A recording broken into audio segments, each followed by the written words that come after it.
யாருக்கெல்லாம் பிடிக்கும் இந்த மாதிரி சாப்பிட்றதுக்கு அப்படியே ஒரு லைக்கை போட்டு போங்க. இன்னைக்கு சண்டே ஸ்பெஷல்.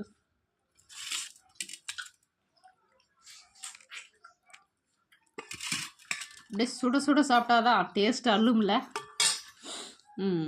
நீங்களும் கொஞ்சம் அப்படியே சாப்பிட்றீங்களா? மறந்துடாதீங்க. வாரமான சண்டே மட்டும் பிடிச்ச மாதிரி சாப்பிட்லாம். அது வீட்டில் வந்து இந்த மாதிரி சமைச்சு சாப்பிட்றம்போது அந்த டேஸ்ட்டு வந்து செம்ம டேஸ்ட்டாக இருக்கும். உங்களுக்கு எப்படி இதெல்லாம் பிடிக்குமா? எனக்கு ரொம்ப பிடிக்கும். இட்லியோட கோழிக்குழம்பு சாப்பிடும்போது டேஸ்ட்டே வேறு. தமிழ்நாட்டில் மட்டும்தான் இந்த ஒரு டேஸ்ட் கிடைக்குது. வேறு எங்கேயும் வந்து இந்த மாதிரி காம்பினேஷன்ஸ் வந்து கிடைக்குன்னா சொல்லுங்கள் நீங்களே. அப்படியே ஒரு லைக்கை போட்டுருங்க.